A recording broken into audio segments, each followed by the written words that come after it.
Sud Radio, les vraies voix qui font bouger la France. Stéphane Soumier avec Bismart, 19h30, 20h. Salut à tous, c'est Bismart sur Sud Radio et ça fait un an, alors pas tout à fait un an qu'on est sur Sud Radio, mais un an qu'on fait ce programme Bismart. Donc on a ce soir une émission un tout petit peu particulière. J'ai réinvité alors un certain nombre d'entrepreneurs, je vais vous en donner deux là, qui sont là. Alors pourquoi ? Le premier parce que, mais je vais le dire, je vais en parler avec lui, parce que sur une activité radicalement nouvelle, je rencontre une hostilité que je n'ai peut-être jamais croisée. On parle d'alimentation. Allez, c'est parti avec les nouveaux fermiers. On repart les amis, on repart donc avec Guillaume Dubois. Bonjour Guillaume. Bonjour Stéphane. Co-fondateur des Nouveaux Fermiers. C'est ton acolyte cofondateur qui était venu nous voir durant la première année qu'on a passée sur Bismart, qui s'appelle Cédric. Alors, il y a deux choses, Guillaume, pour lesquelles je voulais à nouveau vous retrouver. Mais la première, c'est que je n'ai jamais rencontré une telle hostilité. Je te le dis très franchement. Ouais. Alors en fait, il va revenir d'ailleurs bientôt le fondateur de Feed, qui est aussi dans une manière de transformer l'alimentation, a lui aussi affronté cette hostilité. Oui, jamais affronté une telle hostilité face à des entrepreneurs comme vous. Est-ce que, en gros, j'ai l'impression qu'on voudrait vous interdire de faire ce que vous faites, c'est-à-dire de faire de la viande végétale. Et je ne comprends pas pourquoi il y a cette hostilité autour de l'entreprise, ou plutôt autour de votre activité. Alors d'abord, est-ce que vous la ressentez ? Alors on la ressent, ça dépend en fait des gens. Ce qui se passe, c'est qu'en fait en France, quand on innove sur la nourriture, en fait c'est un sujet super sensible parce qu'on a un patrimoine culinaire, il y a des traditions. Et donc dès qu'on vient toucher, nous ce qu'on fait du coup, juste en deux mots, c'est viande végétale. Donc ça ressemble à de la viande, mais c'est pas de la viande. Et du coup, le monde de l'élevage voit pas forcément ça d'un bon œil. Néanmoins, quand il y a une critique, on a 10 supporters. Et nous, c'est ça qui nous mais attends, non, mais c'est pas des. À la limite, c'est les seuls qui pourraient rationnellement, effectivement, avoir de l'hostilité vis-à-vis de ce que vous faites. C'est les éleveurs. Mais c'est pas les éleveurs, mon sujet. Moi, je suis assez peu, je dois l'avouer, en contact avec des éleveurs. Non, c'est les urbains du quotidien qui hurlent, j'en sais rien, moi, au blasphème. Enfin, ce serait quelque chose qui serait contre nature. Vous seriez en train de détruire encore plus la planète, alors qu'on va en parler. Globalement, c'est l'inverse que vous voulez faire quand même. C'est exactement ça, Guillaume. Donc, mais en fait, ma question, c'était, finalement, est-ce qu'à un moment, ça ne vous interroge pas sur le fait que pourquoi est-ce que je vais continuer à me battre et est-ce qu'il faut vraiment que je continue à entreprendre dans ce domaine-là ? Justement, en fait, le constat, notre constat était très clair pour la planète. L'élevage, la viande, c'est 15% des émissions de carbone. On arrive à faire 11 fois moins de CO2. Il faut manger moins de viande, c'est un fait. Il faut manger moins de viande. Et les alternatives végétales, c'est un des moyens de manger moins de viande. Et dès qu'on innove, en fait, dès qu'on change quelque chose, ça excite des gens, c'est le changement. Et c'est normal, en fait, on est habitué à des habitudes alimentaires. Nous, il y a beaucoup de gens qui, au début, j'ai une histoire, en fait, qui est intéressante, c'est avec Éric Bouchenoir, meilleur ouvrier de France, ancien bravois de Robuchon. Représentant de la tradition française, un peu. Quand on est allé le voir, il y a 1 an et demi, quand on est allé le voir, on est allé lui amener nos produits. Il a dit, je veux pas goûter, c'est de la merde. Il a dit, je veux pas goûter, c'est de la merde, ce genre de choses. On a goûté avec Monsieur Robuchon il y a 5 ans, quand il était encore vivant, il y a 5 ans, et on avait trouvé ça dégueulasse. Pas les nôtres, ils étaient allés aux États-Unis, ils avaient trouvé ça dégueulasse, ils aimaient pas du tout le principe. Et justement, on a beaucoup insisté, on lui a expliqué pourquoi on faisait ça. Pour l'environnement, l'élevage c'est 15%, etc. La santé, il nous a beaucoup challengé sur il y a quoi dedans. On lui a expliqué, c'est des protéines végétales, c'est des huiles végétales, c'est des épices. Là, on parle des merguez, piment de Cayenne, tout ça. Et en fait, il a goûté, il a vachement aimé. Comme moi. Et il les a mis dans son restaurant. Dassaï, Joël Robuchon. Il les a mis dans son restaurant. Et ça a surpris beaucoup de gens. Et en fait, c'est exactement ce qui se passe, c'est qu'il y a beaucoup de gens qui critiquent, en fait, qui Oui, mais alors, attends, Guillaume, parce que pourquoi à ce moment-là appeler ça de la viande ? Pourquoi est-ce que vous appelez pas ça, à ce moment-là, des préparations de légumes ? Puisque c'est des préparations de légumes. Qui a envie de manger des préparations de légumes ? C'est de la viande végétale, parce que ça ressemble à de la viande, mais c'est du végétal. Et c'est très clair, en fait, comme appellation. Ça ressemble à de la viande, mais c'est du végétal. C'est de la viande végétale. Et en fait, c'est pour ça qu'on aime bien utiliser ce mot. Steak végétal, ça ressemble à un steak, mais c'est du végétal. Ça, vous n'avez pas le droit, par exemple, steak végétal, c'est Alors, ça? Si, on a le droit. Et par exemple, merguez, là, vous avez le droit? Merguez? Oui, et pourquoi on a le droit? C'est qu'en fait, il y a une loi qui est passée en France qui vise à interdire ce genre de choses. En France, elle est passée. En Europe, en même temps, il y a une loi qui est passée qui autorise ces appellations. C'est génial. Et donc ça, en fait, la France est le seul pays qui a voulu interdire ces appellations, là où tous les autres pays ont accepté. Et donc aujourd'hui, la loi n'est pas en application. Il y a un décret, il y a la DGCCRF qui est l'instance qui doit écrire en fait le décret qui va mettre en application la loi. Et ils sont dans une position où ils sont assez embêtés, parce qu'ils ont d'un côté tous les lobbies de la viande qui leur disent faut interdire, et de l'autre côté ils voient ce qui se passe en Europe, ils voient quand même que les protéines végétales c'est l'avenir, les légumineuses c'est l'avenir, c'est le moyen de nourrir les humains jusqu'à 2050 de manière saine, de manière environnementale, et du coup ils voient ça, et on est embêté en fait, et voilà, c'est pour ça que le décret est toujours pas apparu. On ne sait pas quand est-ce qu'il va venir, mais le fait est qu'aujourd'hui, on a le droit d'utiliser ces appellations et c'est pour ça qu'on le fait. C'est passionnant. Et alors, parce que l'autre truc, mais tu as répondu là, c'est que de la chimie. Voilà. C'est que de la chimie, c'est des produits transformés, c'est l'enfer. Non, il y en a plutôt moins qu'ailleurs de la chimie dans ce que vous faites, Guillaume, on est d'accord, hein? Exactement. Si on prend l'exemple de la saucisse, justement, la base, c'est des protéines végétales. Là, c'est des protéines de pois françaises. Le pois, c'est une super protéine. C'est une légumineuse. Ça a tous les acides aminés essentiels. C'est plus nutritif que la viande. C'est riche en protéines. Après, on a là, c'est de l'huile de tournesol. C'est du gras qui est faible en gras saturé. C'est pour ça qu'on met du tournesol. On met aussi du colza. On met aussi de l'olive. Et après, on utilise des épices, en fait, qui sont des épices qui sont souvent utilisées pour la viande, pour, en fait, aider notre cerveau à se dire je suis en train de manger de la viande alors qu'on ne mange pas de la viande. Et c'est une manière du coup de diminuer les excès de consommation de viande tout en se faisant très plaisir parce que c'est super bon. C'est pour ça qu'on le fait ça. C'est super bon.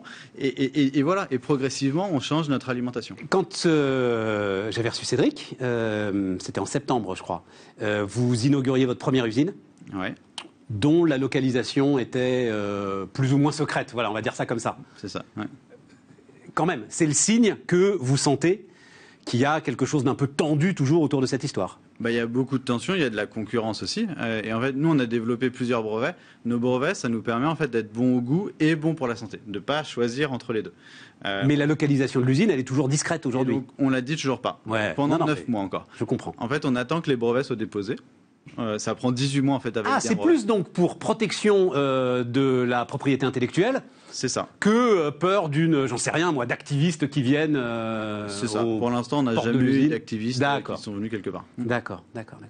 Et donc, et c'est la deuxième raison pour laquelle vous êtes là, c'est qu'on est vraiment sur une filière d'innovation naissante qui pourrait être très très importante sur ce qui est une des forces industrielles de notre pays, c'est-à-dire l'industrie agroalimentaire, et que globalement, officiellement, on essaye de vous empêcher de faire ce que vous êtes en train de faire. En fait, la France a un positionnement ambivalent, parce qu'il y a tous les ingrédients en France pour être un champion des alternatives végétales. En France, on a de la légumineuse, on a des pois, on a des fèves, on a du soja aussi, dans le sud, on a du blé, on a du tournesol, on a de la betterave. En fait, c'est tous les ingrédients qu'il faut pour faire des alternatives végétales. Et en fait, si ce n'est pas des acteurs français comme nous ou d'autres, il n'y a pas de problème, qui se développent, ce qui se passe, c'est que c'est des étrangers qui vendent, en tout cas en France. Aujourd'hui, nos deux concurrents majoritaires, ils produisent soit aux États-Unis, soit en République tchèque. Et du coup, en fait, quand il y a un acteur français qui se lance, oui, ça émeut certaines personnes. Mais justement, en fait, on a tous les ingrédients pour faire de la France un des champions. Et c'est normal, en fait, dès que le monde change, en fait, voilà, la viande, tout le monde se rend compte qu'il ne faut pas en manger trop. C'est normal qu'en fait, il y a un peu des réticences. Non, mais il faut l'expliquer. Mais oui, mais c'est pas normal que un État qui crie industrie sur tous les tons, qui nous parle de relocalisation. Mais relocalisation, c'est bien, mais laissez déjà se localiser les nouvelles industries qui ne font de mal à personne. Enfin, c'est ça qui est incompréhensible pour moi. C'est pour ça que la France est un peu schizophrène, parce que d'un côté, justement, on a énormément de soutien, justement, via la BPE ou via d'autres institutions, pour justement développer les protéines végétales en France. Et d'un autre côté, le cadre législatif est extrêmement conservateur. C'est le plus conservateur d'Europe. Et donc, en fait, il y a ces deux tendances complètement contradictoires. Mais voilà. Et nous, au jour le jour... Et toi, ta conviction, Guillaume, c'est si tu avais mis... Donc là, j'ai les 4 merguez. Si tu avais mis préparation végétale, tu les vends pas. Vous préférez acheter des préparations végétales ou des merguez végétales? J'en sais rien. Moi, c'est à l'entrepreneur que je pose la question. Voilà. Moi, j'ai posé la question à des consommateurs et 9 fois sur 10, on nous dit bah oui, il faut mettre merguez végétale. Parce que qu'est-ce que c'est? C'est une merguez végétale. Ça ressemble à une merguez, mais c'est végétal. Ouais, c'est une merguez végétale. Et steak végétal, c'est pareil. Aiguillette végétale, c'est pareil. Et justement, on donne de la transparence. C'est pour ça qu'en fait, en dessous, on montre les ingrédients. On voit bien que c'est pas de la viande. Enfin, il faut vraiment être. Enfin, on voit bien que c'est pas de la viande. J'ai pas dit, mais on a compris. Ouais, tout à fait. Et justement, tout à fait. Pour nous, c'est extrêmement. Et le Nutri-Score A. Voilà, il est là. Celui-là, c'est pas vous qui le décidez. C'est sur une saucisse. Non, c'est pas nous qui le décidons. Voilà, c'est sur une saucisse. On est vert sur Yuka de la même manière. Et en fait, on peut faire des produits très sains de cette manière-là. Et il y a les bases en fait de la nutrition à respecter. Il faut mettre des protéines. On peut mettre du gras, mais pas du gras saturé. C'est celui qu'on ne dépense pas, etc. Pas d'additifs. Guillaume, alors il nous reste une grosse minute en termes de développement. Alors parce que moi je voulais parler de ça, mais derrière on vous trouve, enfin la grande distribution, elle joue le jeu ou elle joue pas le jeu? Elle en est où Elle joue complètement le jeu. Là, on est en train de se développer massivement dans toute la France. On est en train d'arriver dans les Leclerc. On arrive dans les Leclerc dans le sud. On vient d'arriver à Franprix à Paris. On est dans les Carrefour toujours, chez Monoprix, chez Géant Casino. On est dans 300 restaurants. Et donc, en septembre, c'était 350 points de vente, 10 tonnes par jour. Oui, bah c'est le double. C'est 20 tonnes par jour aujourd'hui.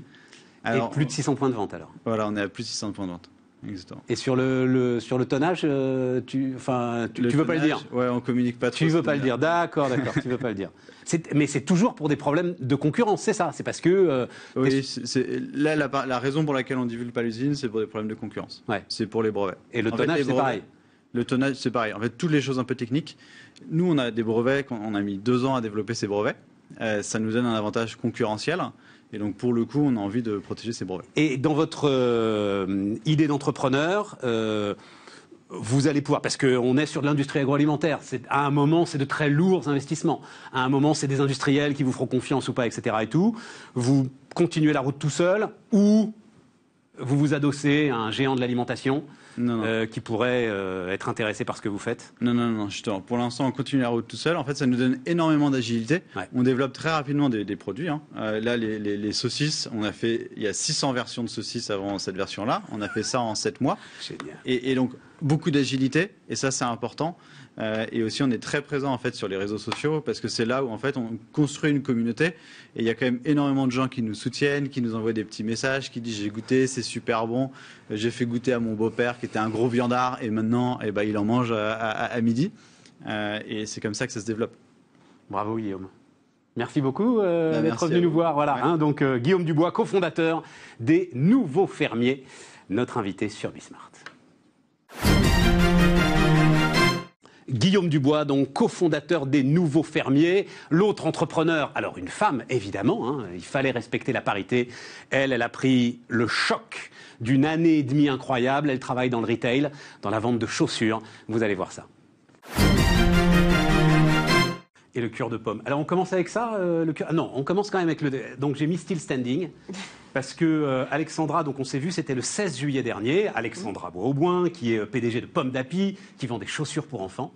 Et donc c'était le 16 juillet dernier. Et à la question, en gros, je ne sais plus comment je te posais la question, mais est-ce que ton entreprise sort à peu près solide de l'ensemble de cette histoire? Tu as répondu, j'en sais rien. C'est vrai, j'en savais rien et j'en sais pas beaucoup plus aujourd'hui, sauf qu'effectivement on est toujours là. Et en fait, on s'est aperçu que le confinement de l'année dernière était moins pire que celui qu'on vient d'avoir. Donc, parce que là, en fait... Comment ça, le confinement de l'année dernière était moins pire que celui parce qu'on a pas mal fermé encore aussi cette saison. Ah bah oui, bien sûr. On a eu le mois de novembre, plus la saison d'été. On a réouvert là plus tard. Donc, quelque part, en fait, on enquille un peu les saisons compliquées. Mais on est toujours là, donc toujours hyper positif, etc. Sans aide. en tant que tel, à part le chômage partiel. Mais le chômage partiel, on a pu l'utiliser que pour les personnes en boutique, parce que les restes des équipes, il fallait quand même qu'on continue à travailler. Et on n'a eu aucune aide de l'État. Mais comment ça... Alors attends, il faut préciser que tu es une ancienne banquière d'affaires. Oui, non, mais je le suis toujours. Mais non, tu le redeviens forcément. Oui, mais je continue un petit peu cette activité. Oui. Mais non, mais c'est pas ça. C'est que on rentre pas dans PGE et tout ça quand même. Alors PGE, oui, mais oui. Enfin, ça reste de la dette. Il faut que je la rembourse. C'est toujours ce que je disais l'année dernière. Oui, c'est ce que tu disais l'année dernière. Et oui, mais je la rembourse. Il va falloir que je la rembourse. Donc je considère que j'ai pas eu de subvention en tant que telle parce qu'on n'a pas les bonnes cases, parce que comme on n'a pas que des boutiques, qu'on vend aussi à des commerçants, donc on fait ce qu'on appelle du wholesale. J'ai pas zéro de chiffre d'affaires pendant les fermetures, j'en ai un peu, mais j'ai quand même une baisse. Je me suis pris 30 ou 40% de chiffre d'affaires en moins l'année dernière et ça va être la même punition cette année. Donc en fait, c'est vrai que ça reste compliqué parce que les coûts fixes restent là. Et quand on n'est pas une grosse entreprise, et puis même d'ailleurs quand on en est une importante, les baisses de 30% de chiffre d'affaires, c'est violent, quoi. Ah, mais je te le confirme. Le chiffre d'affaires qu'on avait l'année dernière, c'était 16 millions d'euros, c'est ça, Alexandra? Ah oui, non, mais... faut l'oublier, celui-là. Oui, c'était 2019. Là, 2020, on était plutôt à 13 millions et demi. Et là, on va essayer, je ne sais pas si on fera le même, on va essayer de faire un petit peu mieux que l'année dernière. Mais compliqué, quoi. C'est dur. Et pourtant... Alors, ce qu'il y a eu de bien quand même, c'est que tous nos clients, les petites boutiques, les chausseurs pour enfants multimarques qui achètent nos marques, eux ont été effectivement aidés et ça, c'était super. Donc, ce qui fait que ça a permis que nous, notre chiffre d'affaires sur ce réseau-là... Je ne comprends pas, Alexandra. Je ne comprends pas pourquoi eux, ils sont aidés, pourquoi toi, tu l'es pas. Mais parce que eux, c'est T'es dans un trou dans la raquette, toi. Ah bah oui, oui, mais on a tout essayé. Franchement, j'ai essayé même les cabinets, les gouvernementaux. J'ai tout essayé. Donc là, je suis sur la région. On essaye encore, parce qu'on va pas... Non, on a toujours une case qui rentre pas. Soit on est trop gros, soit on perd pas plus que 50% de chiffre d'affaires, soit les interdictions, c'était pas complètement... Enfin bref. Et puis on souffre aussi beaucoup en grands magasins, parce que les grands magasins, ils ont quand même été fermés encore plus longtemps que les boutiques, ça a été. Et puis on n'a pas de clientèle de touristes qui est revenue encore. Donc voilà, il y a toute cette accumulation qui fait que c'est pas encore la fête. Ça va peut-être le redevenir. On ne désespère pas. Mais pour l'instant, on n'est pas encore. Il y a une clientèle touristique pour la chaussure pour enfants. Oui, non, mais Galerie Lafayette Printemps, énormément. Il y a énormément de touristes, tous les Chinois. Oui, mais je les imagine pas acheter des chaussures pour enfants. Il faut voir ce qu'ils ont là-bas, c'est moche. Donc ils sont très contents de venir ici pour les acheter. Si. Ça alors. Si. Oui, et puis ils prennent des photos, ils achètent pour d'autres. Non. Tu m'avais fait un vibrant plaidoyer pour la chaussure pour enfants. J'ai revu ça hier pour repréparer cette interview. J'étais saisi. Tu disais, mais c'est incroyable, on va dépenser des fortunes pour du lait maternisé et tout, et la chaussure, tout le monde s'en fout. Oui, alors que santé c'est la du clé pied. de tout. Santé du pied, c'est l'avenir. Santé du pied, du dos, de la posture, etc. Tout. Oui. Et donc, effectivement, il y avait le cuir de pomme. Oui, alors raconte-moi le cuir de pomme. Je ne dis pas que c'est anecdotique, mais c'est vrai qu'on continue quand même à essayer de faire de l'innovation, malgré tout. Parce que c'est un autre des sujets, d'ailleurs, s'endetter. C'est bien beau, mais quand on rembourse la dette après, on ne peut plus investir. C'est ça, ça va être aussi nos grandes difficultés. Attends. Bref, on va revenir sur le cuir de pomme après, parce que c'est évidemment l'un des sujets que je voulais voir avec toi, du fait de ta double casquette, banquière, d'affaires. Tu sais ce que c'est qu'une dette, tu sais ce que c'est que diluer son bilan, de l'actionnariat. C'est parti dans tous les sens à un moment, mais je crois que d'ailleurs c'était au moment où on se voyait, le 16 juillet dernier, où il y avait flopé d'idées pour que, globalement, les boîtes n'aient pas à rembourser le PGE. Et donc, on allait transformer ça en fonds propres et ceci et cela, etc. À l'arrivée... pour l'instant, je ne sais pas si ça transforme... Peut-être qu'un jour, ce sera transformé en fonds propres, mais moi, pour l'instant, j'ai toujours un plan de remboursement de mon PGE. Alors, je l'ai peut-être décalé d'un an, mais tu commenceras quand à le rembourser? L'année prochaine, en avril prochain. Et tu ne peux pas reculer encore un peu l'échéance? Peut-être, mais... Voilà, ça reste de la dette à rembourser. Moi, quand j'ai des dettes, j'avais déjà des dettes à moyen terme, des dettes avec des banquiers. Je mes dettes comme je peux tous les ans et c'est ma priorité, c'est de rembourser mes dettes. On ne peut pas être surendetté non plus. Et de toute manière, et c'est effectivement mon sujet, c'est de dire très bien la dette et merci, parce que c'est vrai que les PGE, on en avait besoin. Donc, le chômage partiel, tout ça, on a eu quand même... Voilà, il y a eu quand même, l'État a quand même fait beaucoup de choses, mais n'oublions pas que à la fin de l'année, cette année, si je dégage un peu de cash, j'ai dit si, de toute manière, ça va être pour les banquiers, en priorité. Donc, tout ce qui est dépenses d'investissement dont on a toujours besoin dans une entreprise pour se développer. Je sais pas, si je veux continuer à aller à l'international, si je veux intensifier Internet, c'est quand même énormément d'investissements, etc. Forcément, on va être bloqué. On va être bloqué à un moment ou à un autre. Enfin, on peut pas faire les deux. Mais voilà, c'est la situation aujourd'hui. J'espère que peut-être que... Mais, et en discutant avec le banquier, en justement... Il faudrait que je décrive ton regard, le mot discuter avec le banquier et le regard d'Alexandra, c'est mais sur quelle planète tu vis, toi, mon ami? C'est surtout que généralement il y en a pas sur la même. Mais c'est vrai, il n'y en a pas qu'un des banquiers. Généralement, il y a des tours de table. Moi, j'en ai moins 5 des banquiers. Puis les banquiers, le retail aujourd'hui, je pense qu'il y a des écrans rouges qui explosent quand ils appuient sur le bouton. Mais justement, tu as un actif formidable dont on va parler. Oui. La chaussure pour enfants, le cuir de pomme, etc. et tout. Oui, et mais donc, et tu vas y trouver de nouveaux canaux de distribution. C'est ça le sujet aujourd'hui. On est bien d'accord, mais on fait quand même des paris sur l'avenir. C'est bien beau l'actif, mais l'actif, il faut que ce soit rentable et que ça rapporte de l'argent. Certes. À un moment. Donc c'est bien beau de dire on a des marques, on a de l'actif, on a des boutiques, on a tout ça, mais à un moment, il faut que ça rapporte.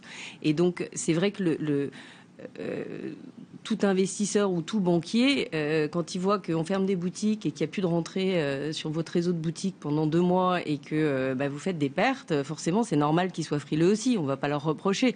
Je les comprends, mes banquiers. Hein. Et au demeurant, d'ailleurs, je ne veux pas me fâcher avec eux. Tout va bien. Merci beaucoup, les banquiers, de nous avoir déjà donné un PGE. On est hyper contents. Mais voilà, je pense qu'il faut quand même avoir conscience que globalement, la dette... aujourd'hui, ça se rembourse et du coup, si on s'en sort et qu'on arrive à continuer, la priorité sera de la rembourser et ce ne sera pas l'investissement. Et je pense que pour nous, ce sera un des sujets. Donc pour l'instant, on a de toute manière toujours voulu préserver les marques, c'est-à-dire qu'on a continué à garder de l'innovation, ce qui est déjà de l'investissement. Hein. Donc on a nos investissements. Nous, le plus important, c'est le produit. Donc l'innovation, on garde. Le bureau d'études, on garde. Tu arrives à mettre quel pourcentage de ton chiffre d'affaires, justement, dans l'innovation? Dans le produit, je mets 1 million d'euros par an, c'est-à-dire en recherche, en prototype. Que tu fasses 16 ou 13 millions d'euros de chiffre d'affaires. Le bureau d'études, oui. De toute manière, c'est la priorité. Et après, c'est aussi acheter les bonnes matières.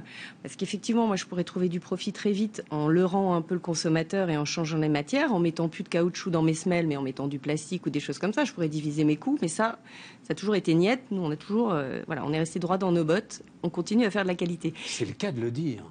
Droit dans nos bottes. Ah, c'était pas mal. Ah, dis donc. Et, alors là, tu l'utilises pas. C'est venu comme ça. Mais en même temps, moi, je vends pas de bottes en caoutchouc. Mais ceci, je vends c'est quoi la différence entre le plastique et le caoutchouc? C'est-à-dire que la semelle en caoutchouc, elle est 3 fois plus chère. Faut être très clair. Une semelle en caoutchouc. Et simplement, le plastique, quand il y a des différences de température chaud-froid, ça a tendance à se casser. C'est pour ça que les semelles sont bien moins résistantes. Moi, une semelle pomme d'api, vous pouvez la porter toute une saison. Vos enfants, ils peuvent jouer au foot, faire ce qu'ils veulent. Oui, mais ils grandissent, ça sert à rien. Oui. Et alors, ils grandissent justement, ils vont avoir mal au dos s'ils sont mal chaussés. Ils vont grandir. Ouais. Donc non, il faut quand même bien les chausser. Et même vous, pour nous, je considère qu'adultes, d'abord on change quand même plutôt souvent de chaussures, en tout cas les femmes. Je ne sais pas les hommes, peut-être un peu moins, mais on mérite d'être bien chaussé. Enfin, je n'en supporte pas d'être mal chaussé. Mais je suis d'accord. Non, mais c'est vrai que c'est la réaction de beaucoup de consommateurs. Mais ceci dit, les chaussures pour enfants, elles sont au moins 2 fois moins chères que des chaussures pour adultes. Il faut être très clair, à qualité comparable. Hein. Parce qu'on sait qu'on est dans l'enfant et qu'on a des prix psychologiques. Mais voilà, il y a un moment, on peut pas. On peut pas aller. Et sur les gammes d'âge que tu adresses, c'est quoi les... Alors, en fait, on raisonne plutôt en pointure, c'est-à-dire qu'on va de la naissance jusqu'au 40. Donc, on peut chausser des mamans aussi. D'ailleurs, on a des mamans. Ça va jusqu'au 40. Oui, ça va jusqu'au 40. Ah oui, ça fait de très très grands enfants. Ça fait de très très grands enfants. Ça fait même des mamans. Oui, je trouve voilà, que c'est sympa parce qu'elles ont une qualité. D'accord. Voilà. Mais c'est vrai qu'on va être vraiment spécialisé en premier pas. On a cette renommée qui fait que dans les premiers pas. Bon. Puis après, vous voyez, un petit garçon de 8 à 10 ans, il est en. Je peux même plus prononcer le mot. Il est en basket de cette marque incroyable qui les vend une fortune. Et là, ça dérange personne de les payer 2 fois plus cher que des pommes d'api, ces fameuses baskets. Mais voilà, c'est comme ça. Mais parce que c'est lui qui veut les mettre. C'est lui qui veut les mettre. Oui. Non, mais je respecte. Ils sont hyper forts en marketing, mais ça marche. Voilà, c'est comme ça. Et oui, c'est ça. Et eux aussi, c'est tes concurrents, en fait. Oui. On n'imagine pas le truc comme clair. ça. Et voilà, c'est ça. C'est clair. Ta zone de concurrence, elle est très très large. En fait, elle est très large. Oui, parce que ça, en termes de marque de chaussures françaises en cuir normal, entre guillemets, il y a plus beaucoup de concurrence. Ça, on est dans et donc, dans les derniers. cette histoire de... Alors, je comprends que alors ça, c'est important et c'est ce dont on va parler d'ailleurs pendant cette émission. C'est-à-dire, ce pourquoi tu es entrepreneuse, d'ailleurs, entrepreneuse, ça va, ou entrepreneur avec un E à la fin, enfin bref, peu importe. Oui. Ce pourquoi tu es entrepris, voilà. Oui. Perdons pas de temps avec cette histoire. Ce pourquoi tu es entrepris, parce que d'ailleurs, je me souviens de l'histoire, tu es banquière d'affaires, tu travailles en fait sur le dossier Pomme d'Api, et tu trouves ça génial et tu rachètes la boîte, oui, quoi. Hein, oui. C'est ça l'histoire. Donc, c'est pour faire des choses bien. C'est pas pour gagner de l'argent qui t'amènerait justement à un moment à faire un switch en disant j'y arrive pas, la concurrence est trop forte et il faut qu'on aille sur un terrain qui va être un terrain moins noble. Au départ du projet, quand même, investir dans une entreprise, c'est aussi peut-être se dire qu'on va gagner de l'argent un jour. Ça, c'est mieux pour un actionnaire. Après, effectivement, l'idée... c'est important ce que tu dis là, Alexandra. C'est la première des motivations pour toi. Non, c'est pas la première. Moi, je respecte ça. Non. Et je pense qu'il y en avait plusieurs. Par rapport à mon ancien métier que je continue quand même toujours à faire, c'était de me dire, pour bien conseiller des dirigeants, parce que c'est ce que je fais normalement, enfin j'ai fait ça depuis 30 ans, pour bien conseiller des dirigeants, il faut savoir ce que c'est qu'une entreprise. Donc voilà. Donc c'est pour ça que j'ai voulu me lancer et me lancer un peu au cœur d'un sujet d'entreprise. Ensuite, effectivement, il y avait... C'est une jolie marque, il faut qu'on continue à aider ces marques. Voilà, en France, on a plein de talents et il faut notre savoir-faire français, il faut le préserver. Ça, c'était la seconde raison. Et forcément, la troisième raison, c'est quand on va voir des actionnaires, enfin des personnes, en leur proposant d'entrer dans un tour de table, on va quand même espérer avoir une plus-value parce qu'on va faire de la croissance, parce qu'on va faire des résultats et puis parce qu'un jour, voilà. Je précise ma question. Et à la limite, tu vois, tu disais, oh, mais c'est trop long l'interview. Non, on arrive au bout, là, on pourrait même continuer. Je vais le dire un peu brutalement, je trouve pas d'autre façon de le dire. Tu mourras avec tes idées. C'est-à-dire, si ce que tu viens de décrire, faire une chaussure au maximum made in France, avec les matières qu'il faut pour respecter les enfants, on n'y arrive pas. Parce que, voilà, les situations de concurrence est telle qu'on n'y arrive pas. Tu diras, bon, tant pis, c'est la fin de Pomme d'Api, en tout cas, c'est plus mon histoire, je fais autre chose. Ou tu feras ce switch qui permettra peut-être de sauver la marque. Je pense que je vais faire différemment et je ne sais pas quand d'ailleurs. En fait, moi je crois beaucoup, les entreprises c'est un peu comme les maisons de famille. Ça reste un certain temps dans les mains de quelqu'un ou d'un groupe d'actionnaires et après ça se transmet. Et si je trouve le bon groupe, une autre société qui pourra reprendre le flambeau et apporter d'autres choses, je le ferai bien volontiers. Et je n'ai pas de timing pour ça. Mais toujours avec les mêmes idées. Toujours en respectant ce que tu viens de décrire. Toujours avec les mêmes valeurs. Parce que sinon, ça n'a pas de sens. Mais non, sinon, oui, effectivement, j'aurais pas de sens. Si cette marque, elle est revendue à je ne sais pas qui et que dans 3 ans, le produit, c'est une catastrophe, alors là, ça sera vraiment l'échec. Donc... Mais ce n'est pas le sujet du jour du tout. Non, mais on a bien compris, mais ça m'intéresse. Le sujet, c'est voilà, ça fait 1 an, c'est l'entrepreneuriat, c'est les valeurs que nous-mêmes on essaye de. Enfin, j'en sais rien d'ailleurs. C'est une grande réflexion. Les jeunes générations, comme on dit, mais bon, voilà, nous poussent à cette réflexion. C'est vache de dire les jeunes parce que j'ai pas l'impression d'être concernée là. Oui, enfin, non. Non, mais c'est pas grave. Non, mais il nous pousse à cette réflexion. Mais bien sûr, bien sûr. Mais de donner du sens dans ce qu'on fait, de donner du sens. Il y a la finance d'un côté, et effectivement, quand ils vont travailler tous les jours, ils ont envie d'avoir du sens dans ce qu'ils font. Mais c'est bien. J'ai beaucoup de mal avec ça, mais c'est pour ça que je vous écoute avec un infini respect. Oui, mais c'est comme ça qu'on a de l'énergie. C'est où savoir placer son énergie, en fait, quand on va travailler. Et dans quel projet? Parce que le travail, c'est de l'énergie. C'est juste... et les projets, c'est juste ça. Donc, le 16 juillet dernier... Tu me disais, j'en sais rien. Est-ce qu'on sera encore là l'année prochaine? J'en sais rien. Et donc, comme j'espère qu'on se reverra l'année prochaine, oui, Alexandra, alors après... tu me dis là, est-ce qu'on se reverra l'année prochaine? Oui, parce moi, je serai là l'année prochaine, je crois encore. Mais toi? Je serai là aussi l'année prochaine. Super. Bon, voilà. Hein. Malgré les vagues et malgré voilà et malgré tout. Et malgré la prochaine crise, bouge pas. Alexandra Bois-Aubouin, donc la PDG de Pomme d'Api, était notre invitée sur Bismart. Alexandra Bois-Aubouin, donc PDG de Pomme d'Api sur Bismart et Sud Radio. On se retrouve demain. Sud Radio, les vraies voix qui font bouger la France. Stéphane Soumier avec Bismart, 19h30, 20h.